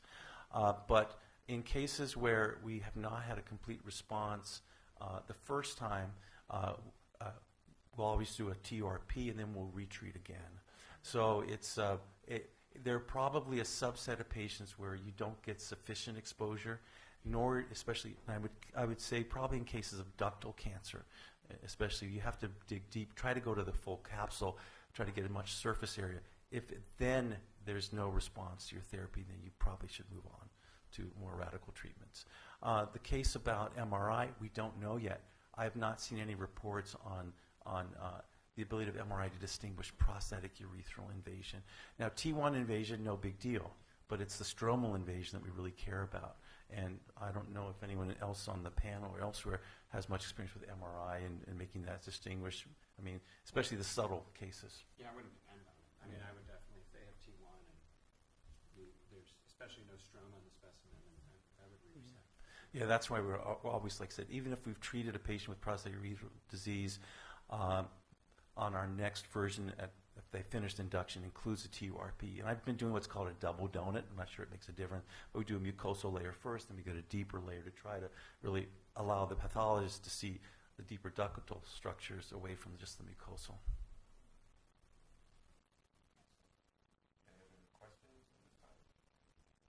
The one quick question is, and just to clarify. Oh, yeah. Just to clarify, you said CIS ductal versus mucosal was not a predictor. Right. Was the proportion of patients with CIS so high that you couldn't tell see if there was a difference between just CIS at all, between recurrence or no recurrence? Yeah, I mean, literally 84% of the patients had CIS. Yeah. Thank you, Mike. Yeah. Thanks once again. So, Adam, your turn. So, thank you. Thank you, Bob, for inviting me. Appreciate it. And it's great to be part of this. I'm Adam Feldman, one of the urologic oncologists at Mass General, and have a definite interest in the subject. These are disclosures. You've seen this chart, and I'm going to try to make up some time and go quickly. But what I'll do is I'll just sort of say here, if you can see my pointer, that although we see the different in these diagrams, very easy to say squamous cell carcinomas here, adenocarcinomas here, urothelial carcinoma, and I know this is just the diagram for the male, but I will just say it's very heterogeneous. Urothelial can occur distally as well, so because it is heterogeneous, we want to think about the biology of the subtypes in management. Piyush had talked about the evaluation, obviously good physical exam under anesthesia with bimanual exam, cyst urethrooscopy and biopsy, imaging. If they have urothelia, you don't want to forget about assessing, the upper tracts and the bladder. I've been referred a patient who, had not been evaluated completely yet. Staging scans and pelvic MRI, it really is very helpful. I'll get back to that point on the next slide. Very much plus or minus FDG PET. That really doesn't have the accuracy for really any of the subtypes. MRI, I think, is very helpful in assessing local staging. It's helpful in assessing regional nodes. It's still size-based. It's really not significantly better than a good CT, but it does certainly demonstrate the soft tissue planes, and especially those that are deeper and not palpable. And we use it in men and women. So Piyush showed this. I'll just glide past that to save some time, but it just shows survival by stage. This is SEER data and survival. So Piyush commented on multidisciplinary care and centralized care, and this is a paper by actually Ben Stone, who was a resident at Vanderbilt when he wrote the paper and actually was just our fellow, a urologic oncology fellow. And what you can see is that all primary urethral cancer, if you look, the yellow line is academic research program, and the purple line is an integrated cancer network program. And these are National Cancer Database data, and the blue line is a community center program. And it's just to say that these are very gross numbers, but to say that you really have to have an integrated care system and multidisciplinary management. And then you can see also there was a difference here with squamous cell carcinoma in particular, but also it was significant in urothelial. And so then, especially when we saw this, or they saw this, when looking at more advanced stage clinical T2 to 4, node positive or metastasis positive. And interestingly, when you compare the academic centers to the community centers, there are greater rates of neoadjuvant adjuvant chemo, greater rates of neoadjuvant adjuvant radiation, greater rates of radical surgery and regional lymphadenectomy. So Bob commented that not much has changed, and I think we can see here that the green line, this is data, again, NCDB data, and treatment over time, from 2004 to 2013, and you can see that local excision alone is, the basically use of either local excision alone or definitive surgery plus minus radiation, definitive surgery plus minus chemotherapy and or radiation. Those rates have not changed much nationally. And what they had also shown in this paper was that if you look at the green line is local excision, so monotherapy, in other words, compared to surgery plus minus radiation, or in the blue line with chemotherapy. So that there's multimodal therapy is important, but they also found older patients and those with squamous cell carcinoma were less likely to receive multimodal therapy, and patients who had advanced stage disease or N2 disease were more likely to receive multimodal therapy, as we would think. So this is from, if we think about centralization of care and having patients treated at specialty centers, this is in contrast to the national data we just saw at Memorial Sloan Kettering, looking at monotherapy over time going down, and then use of combined therapy, both dual and triple therapy, going up over time. And so that's, I would say, reassuring. This is just, I found it interesting to see, sort of what type of radiation is being given. Blue is external beam, green is external beam plus brachy, red is brachy, and then intraoperative radiation therapy. We use that occasionally for different malignancies. Urethral is so rare, we haven't used it in urethral, but we've used it for various malignancies. And then if you look at local recurrence-free survival, those who've got either double or dual or triple therapy have a better survival than monotherapy. So let's think about the primary tumor and surgical management of the primary tumor. I'm just going to let people know there are a couple of, as a surgeon, there are a couple of photos. Location, location, location, critical, right? So how do we think about it? And it's the anatomy that we've already been discussing, the bladder, the prostate, the urethra, and where the urethral cancer occurs along this path, either in men or in women, makes a difference in how it can be treated. So for the penile urethra, for small superficial lesions, transurethral resection or ablation with electrocautery or laser can be done. There is a risk of local recurrence and stricture. I was, wanted to, in faced with a case, was thinking, how can I give any chemotherapy? And the literature talks about intraurethral chemotherapy. It's really hard to give that. How do you keep it in the urethra? So I decided to phone a friend or email a friend and said, if anybody's done this, it's Mike O'Donnell, who said, oh, yeah, I've done this. So, very quickly emailed me back with, information about either using gem-mitomycin, mitomycin dosi, gem-dosi, mixing it up in lubricating jelly on a beaker on the back table, which I think you're lucky, our nursing protocols did not allow for that. So we developed the protocol very quickly and then proceeded with treatment. Then also the option of distal urethrectomy with penile or perineal urethrostomy. And again, urethrostomy can occur. Urethrostomy, for those who don't know, is a reconnection of the urethral opening or meatus to the skin. And so that can be done anywhere along the length of the penis, but then if you get to the scrotum, you have to go below the scrotum. For lesions invasive into the corpora, historically we've done partial or total penectomy as a treatment of choice. A 2 centimeter margin had been the historic gold standard, but we really try to do penile preservation with not using a 2 centimeter margin, which is fairly large. However, if it's a very large bulky mass, then you really have to critically think about that. So this is a 49-year-old man with a lesion at the tip of the penis involving the urethral meatus. The biopsy of the glans lesion in the distal urethra, this is actually the urethroscopy image from this patient with squamous cell carcinoma. More proximally, you have to always look more proximally as well. That was benign. This actually is not this patient, but it's certainly just an image of sort of what the resection looks like. But this is this same patient, and this is the glands closed, the skin closed. I don't incise the skin lengthwise. I do what's called a circumferential incision, and then bring the whole skin as a sleeve down, and then reconnect the urethra.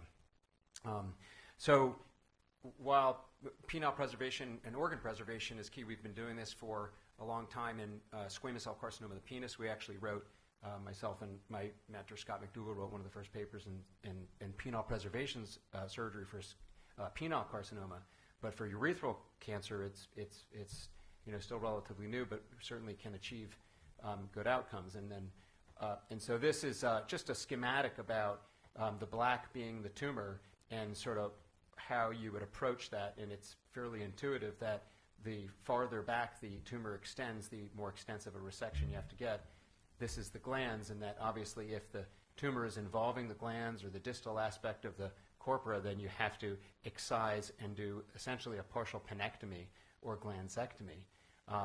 And then as it goes back further but does not involve the corpora, then you have to excise more of the urethra and then assess where to do the urethrostomy. And they wrote perineal urethrostomy, and I've written here and added in or penile penoscrotal urethrostomy. So one of the questions is if somebody has a resection, can then they, if they remain disease-free, see one of our reconstructive colleagues and then have reconstruction? And the answer is yes, they can. This is a colleague of mine at Leahy Clinic, Alex Vani, who's one of the reconstructive surgeons. And this is just an image I'm not going to go in too much detail, but you can use buccal mucosa graft, which is from the inside of the mouth, colonic mucosal, which is a graft. This is an image from this paper, this review paper. These are images that Alex shared with me for this talk, and this is after the first stage. Basically, this is the graft. This is pink.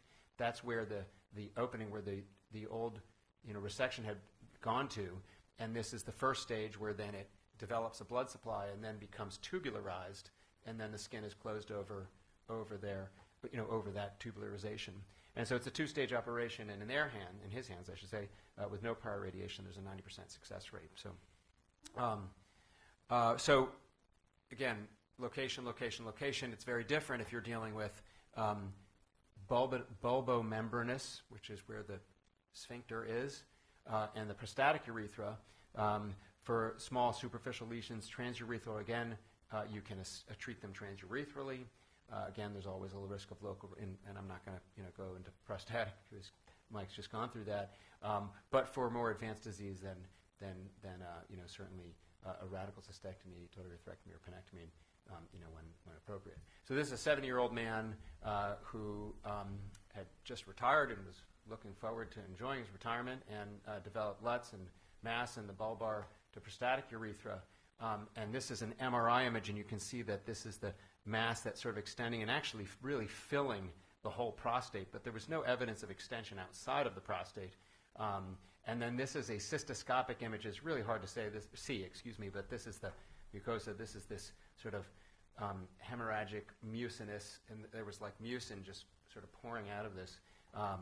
There was no pelvic lymphadenopathy, no metastasis. Biopsy showed intestinal type mucinous differentiation, which was moderately differentiated.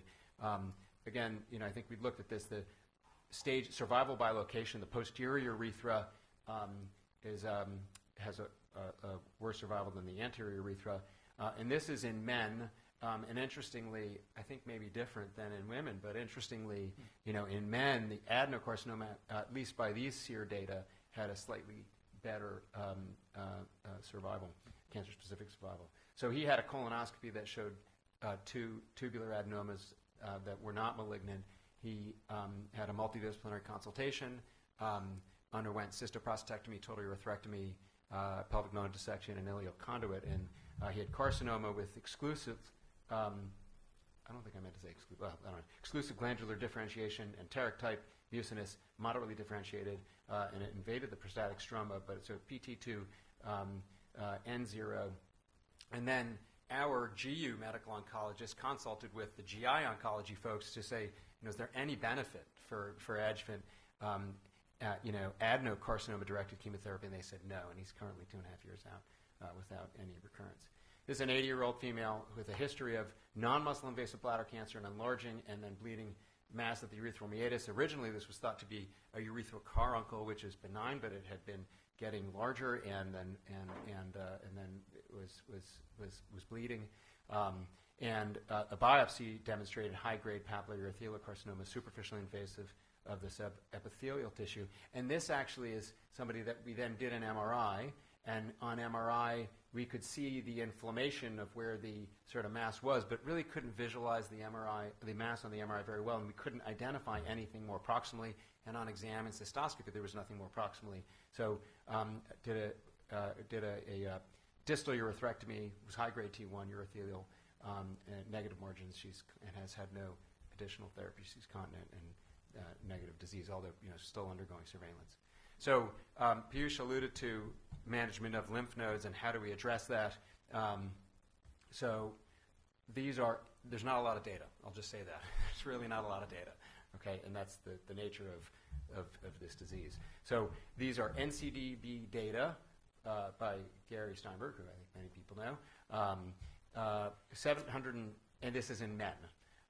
725 patients greater than equal to T1 squamous cell carcinoma, and patients who underwent a inguinal lymph node dissection who had clinically node negative disease. There were 9% positive microscopic nodes.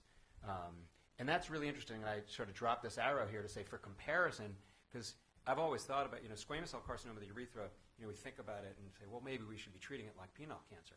And penile cancer, but I'll get back to that point, but in penile cancer with T1B, squamous cell carcinoma, which is either high grade or LVI, lymphovascular invasion and invasive, we do a upfront surgical assessment of the inguinal lymph nodes.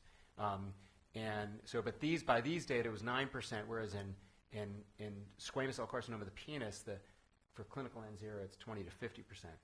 I think there's some bias in that comparison, but whereas in N1 to N2, it's 84% positive nodes.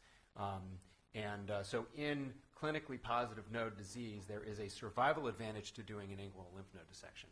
And so I'll get back to that point.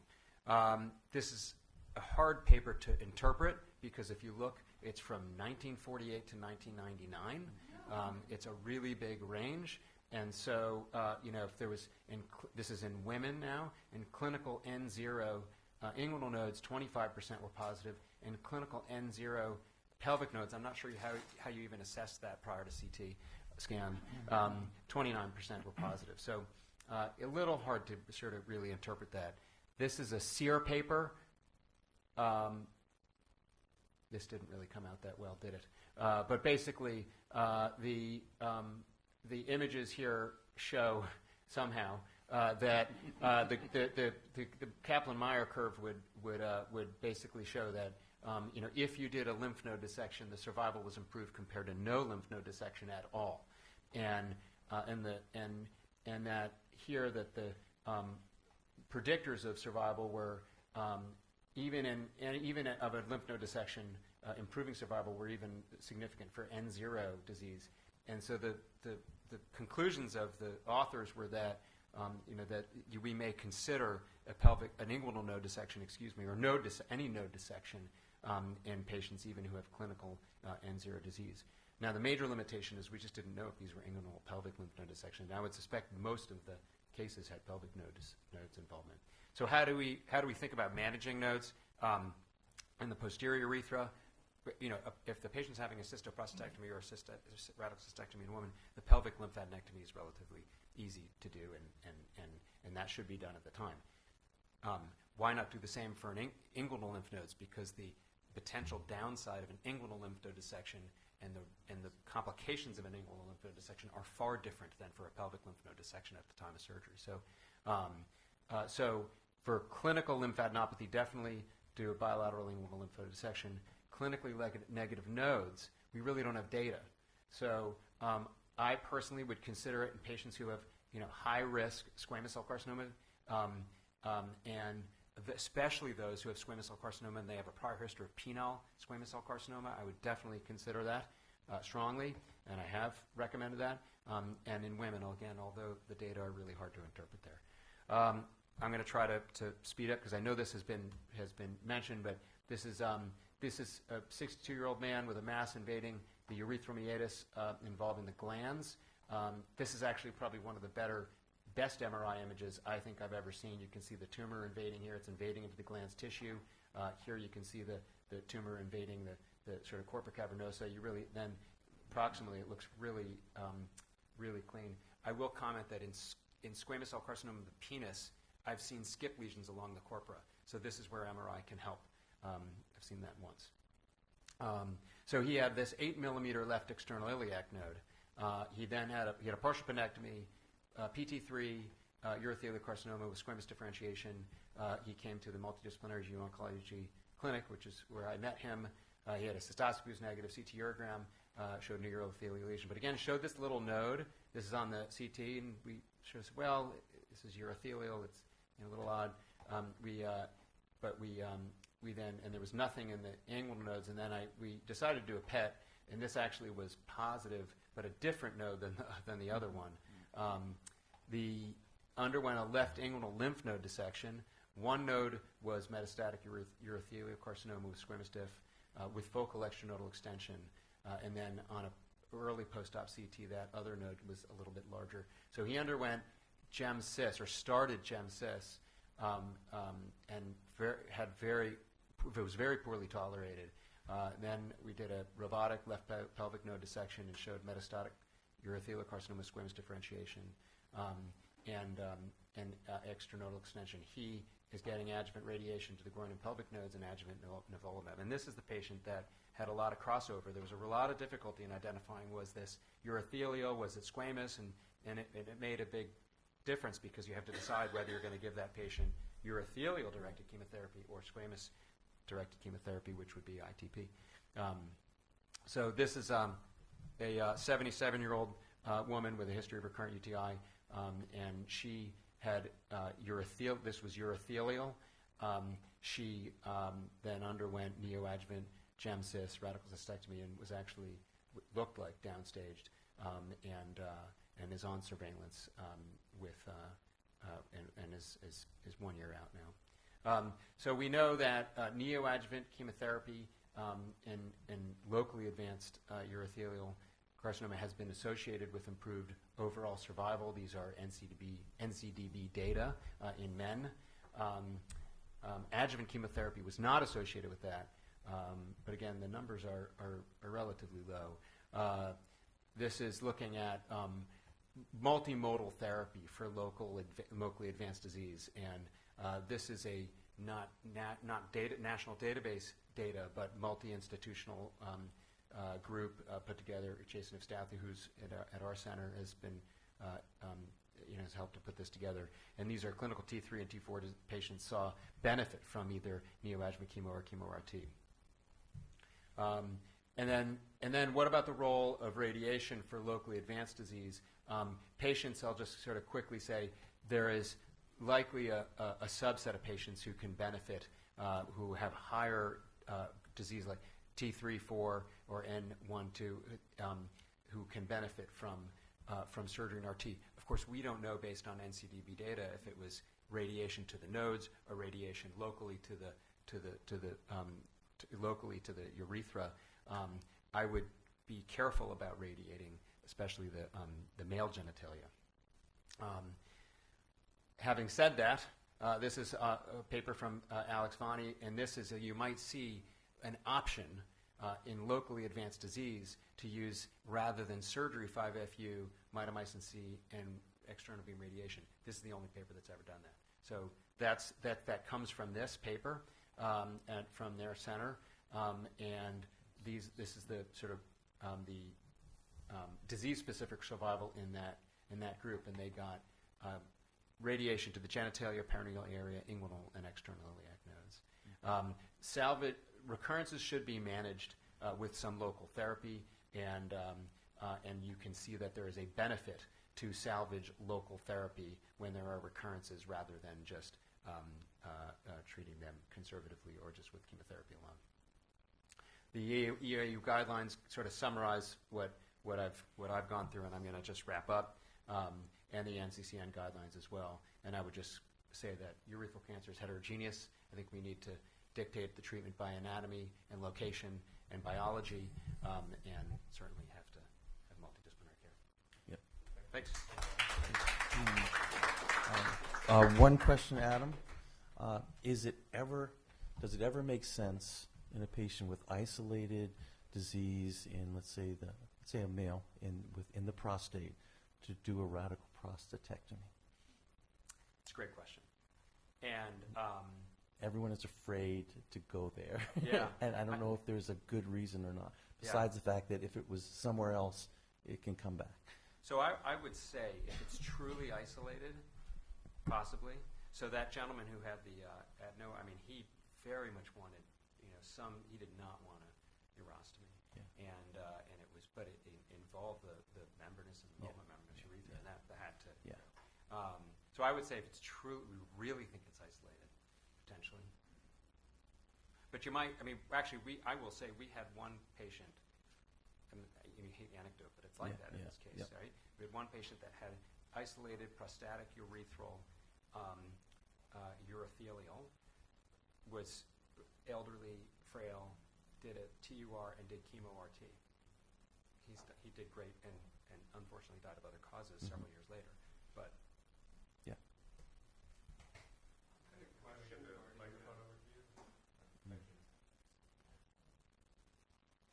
A question regarding, I had a patient maybe a year and a half ago who had squamous cell bulbal membranous urethral carcinoma involving corpus cavernosum ventrally, but on MRI looked kind of isolated to just the proximal part of that. So he really did not want a penectomy and all that, so we managed to kind of get away without doing that. I guess the question is, in these patients that you do the cystoprostatourethrectomy, the penectomy, is it only in cases where you feel like you can't get a negative margin? I'm thinking if it's already into the vascular space, I think I think that paper alluded to this, that you can take the tunica of the corpus cavernosa and then reconstruct the corpus cavernosa, and that's reasonable. Okay. I think that's reasonable. It's the same as squamous cell carcinoma of the penis. If it's invading into the corpora, we excise across the corpora, right, get a negative margin of millimeters, and close the corpora. So it's analogous. Okay. Yeah. Yep. Just like to thank our panelists again for all the wonderful talks. And so now we have limited time left, maybe 15 minutes at the most.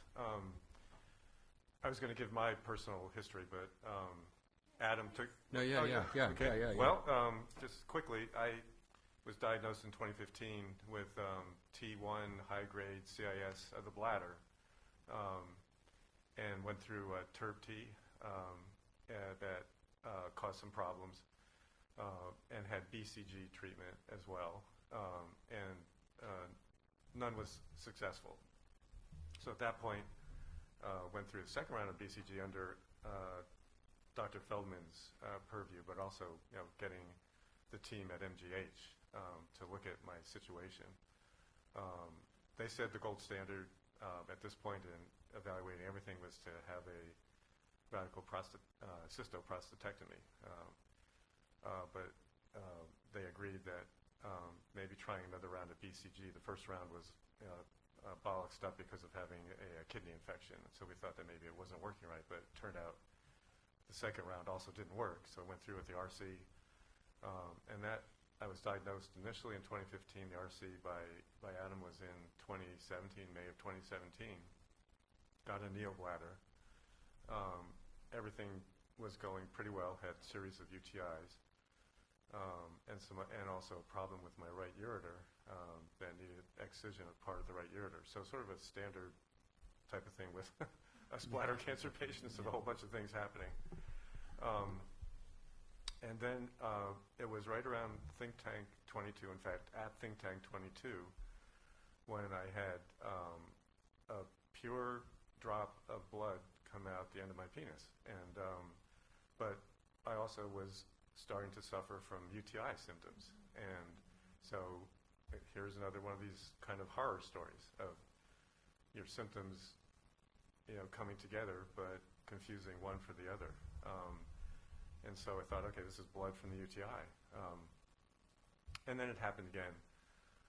And eventually, a year after that, more than a year after that, then Adam and his team looked into what was happening and found out through urethral cystoscopy as well as through biopsy that I guess, Adam, you'd have to tell me, it was T1 also, Yeah. CIS. How would you describe it exactly? Well, I should also go ahead to say that eventually, as he mentioned, he consulted. That was my case. He consulted with Mike and came up with a plan that included ablation initially back in the fall of last year, December, and then because that also was not fully successful, then went to chemo, and that also was not successful. And so then in April of this year, had a partial urethrectomy, the distal end, and the urinary meatus is now at the penile scrotal junction. So I now have to sit to go to the bathroom.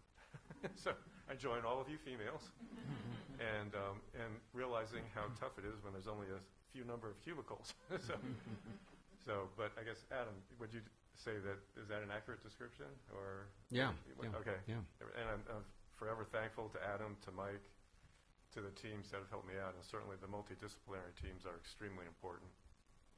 So that's my story. When you had the original RC, I assume you had no prostatic urethral involvement at all in the pathology. So No. This is all de novo. I believe so. Yeah, That's true, yeah. It's all de novo. So, as Mike was talking about, did the cancer, somehow travel down, through whatever means, even through the blood supply to my urethra, or did it just develop totally independently? I guess, does anybody know? What would you say, Adam? I would guess it's the whole urothelium's at risk.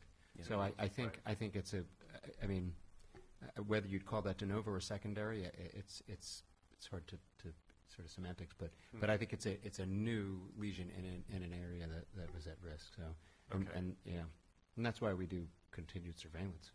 Exactly. Yeah. So I think to kind of wrap up this session, there's not enough time for me to give a summary. You all heard what went on. If you want to see it again, look at the recording. But what I would like to have us do as a group, I think this is an excellent, really I think probably the first time that there was at the think tank a breakout session devoted to urethral cancer. So I'd like to take this energy and participation by you all, to make it expand and to have it be as successful as it can be.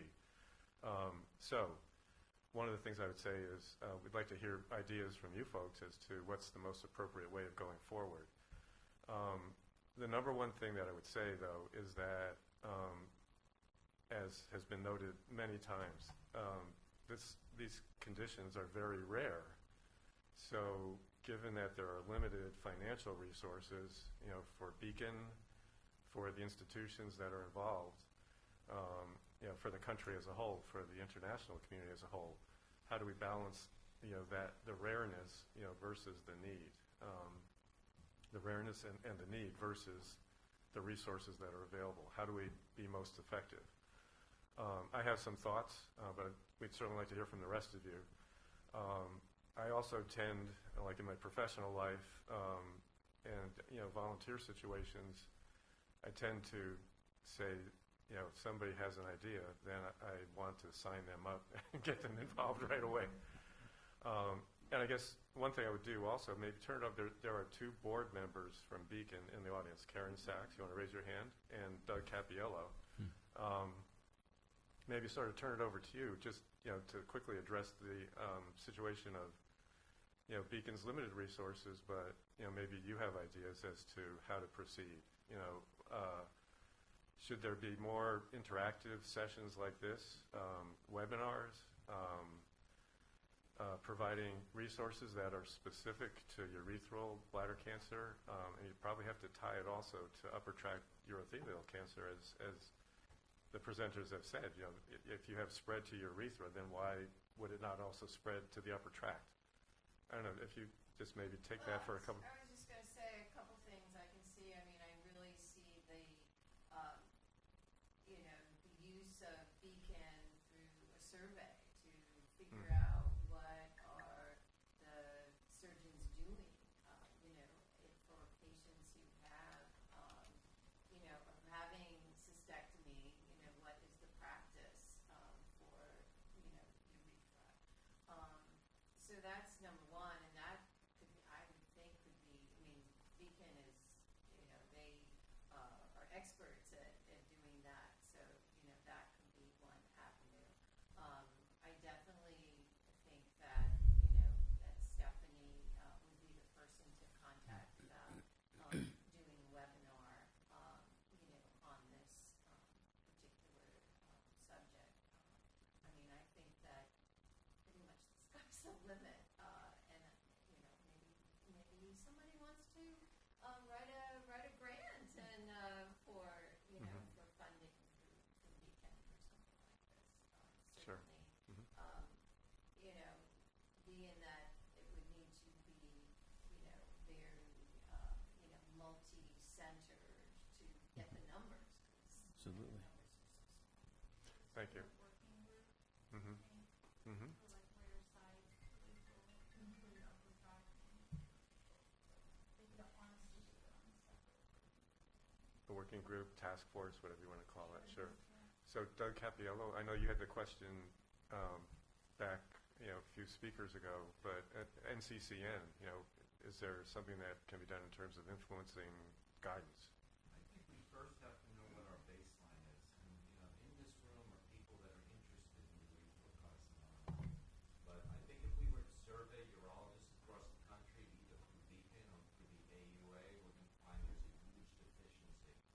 And I think when most patients are being told, if you see blood coming out, then we can call me. But there's no active surveillance.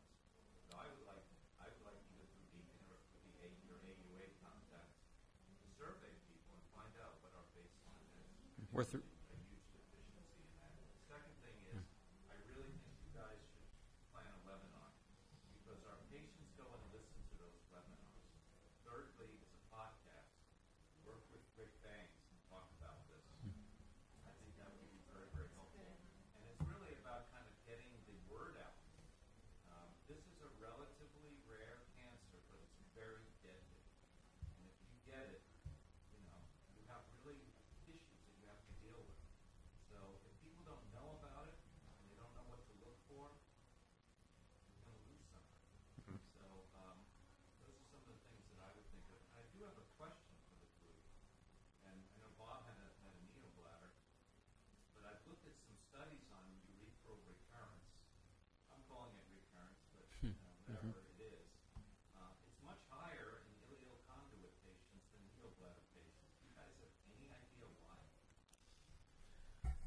some of it may be case selection in the sense that if you have a patient that you know have prostatic urethral disease, you'll be less likely to push for a neobladder.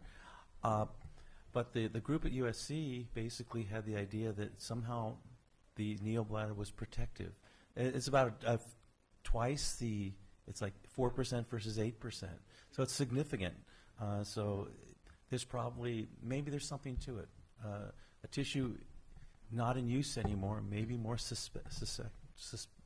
susceptible to carcinogenic influences. I don't know.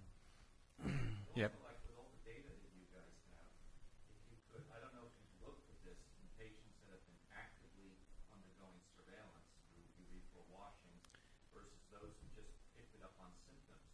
Is there a difference in overall survival?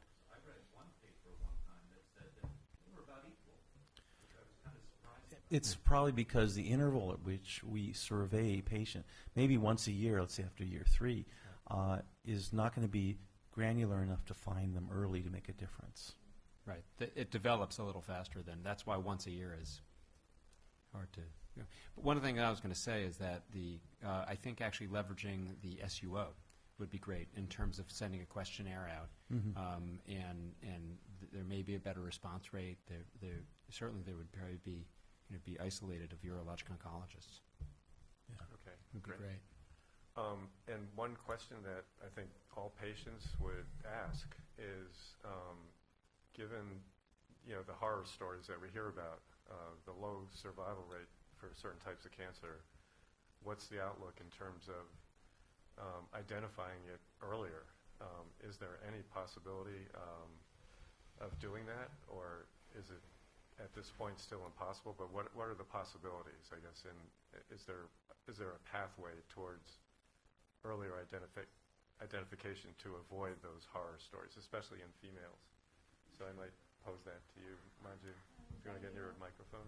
Yeah, I guess the problem is, the symptoms are so non-specific, right? So that's the reason why I think sometimes, especially in proximal urethral tumors, they may confuse it with UTI, some kind of infection, STD or something like that. So I think awareness is important, right? I mean, so getting this message out that, if there's something persistent like this, you might want to consider that, this could be a urethral cancer. So, of course, it's rare, but, it's something that has to be kept in mind. Everybody, including patients with these symptoms, should be aware that, it might be actually heralding a more serious condition than just something like an infection, right? That I think is the important thing. So like UTIs. UTIs, even something like dysphoria. I mean, these are all symptoms. Women also tend to kind of, don't acknowledge, this is, women get UTI so commonly, right? So it's like, this is UTI, it'll settle. There's some hematuria, it's because of UTI, it'll settle. But, something that's persistent, occurring consistently over a longer period of time, one has to be aware of the fact that it could be something more,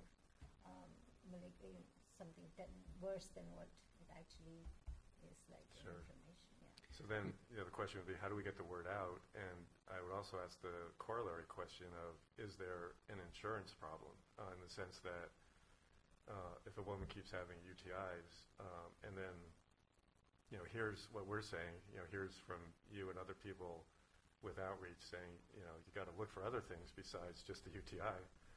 Would the insurance companies object to doing the testing that's necessary? It might not be a problem under Medicare, let's say, Medicaid, but for a young person, would that be the block, possibly? And have you run into that, or It shouldn't be. I mean, Okay. if you have more than one UTI in 6 months, that's the last time I checked, meet the definition of a recurrent UTI. So should be covered for a full evaluation, urological evaluation. Okay. Yeah. Good. Okay. Yeah, or urogyn evaluation, depending Sure. on where they get referred, and maybe informing the urogyn community also. I mean, What's I don't know. I don't know how much it's discussed at their meetings. Where is this? I'm sorry. So it's interesting. So there's urogynecology, okay. urogynecology, and versus sort of urology focused, female urology, and more of the urologic care of women is occurring in urogynecology rather than urology. Okay. Or even just gynecology, actually, many of these Well, patients. gynecology, Yeah. yes. Yeah. So, it's just kind of because symptoms are so non-specific and kind of, straddle across both urological and gynecological Sure. Thank you. symptoms. So I think that's something that needs to be kept in mind. Thank you.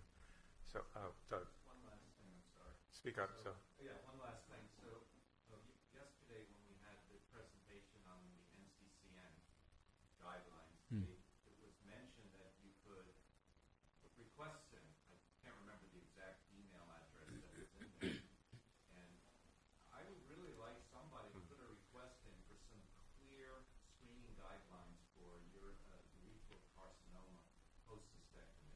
Now, even in this room, I've heard different things. Like some do it annually, some do it every 6 months for the first 3 years, then annually. Some do it with wash, some do it with urethroplasty and wash. I mean, what's the consensus in this room in terms of this is where the experts are? What should be done so we can educate people about it? exactly. And are there other guidance resources, organizations that need also to be updated? And in European, for instance.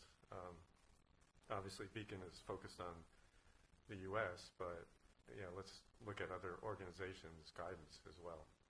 So, and the NCCN is separate from NIH, right? I mean, it's a totally different organization. So, does NIH have guidance like that as well? The AUA does too. The AUA, yeah. Mm-hmm. They're not comprehensible. Mm-hmm. The NCCN is non-committal, though, Mm-hmm. to be honest with you. So maybe you could, but you don't have to. Right, right. Screen, actively screen, that's the question. Mm-hmm. And is there any problem with Beacon putting out guidance as well, or should it be done through AUA or It would have to be done through AUA, and yeah. NCCN first. Mhm. We're not a professional organization. Right, that right. makes those kind of guidelines. right, right? But if we get them, we can promote them. Exactly, that's right. I think like Can you get the? organizations that can do the work for them, like if you got a consensus statement guideline and gave it to them, they'll more easily, just do the legwork for them. Okay. Sure. Yeah, definitely something to consider. Well, if you're interested in, any kind of follow-up that occurs here or contributing, can you sign up on a piece of paper for us? So, I think with that, I'd just like to thank the panelists. Obviously, Piyush had to go off, but thank you very much for very educational and extremely interesting presentations, and like to carry this forward as we go. So, I'd like to have you pledge to keep to participate in going forward too. That's what I try to rope in people. So, thank you very much for being Thank here. you. Appreciate it. One quick logistical question. To sign your sheet, Yeah. is it possible to get those PowerPoints? Oh. Rather than just looking at the video, it'd be nice to have the PowerPoints, or is that something people don't want to share? I think they had to sign off to say they would share, but I don't Fine remember. with me. We don't mind. Yeah, I don't mind. Yeah, they're there. Yeah, yeah, it's fine with me. That's great. So the multi-institutional group that Jason had was the senior author on that. We should build on that. Yeah, yeah. Absolutely. Be great. I think I mean, if you can, I'm quite sure we did a system evaluation of this book a year prior. Yeah.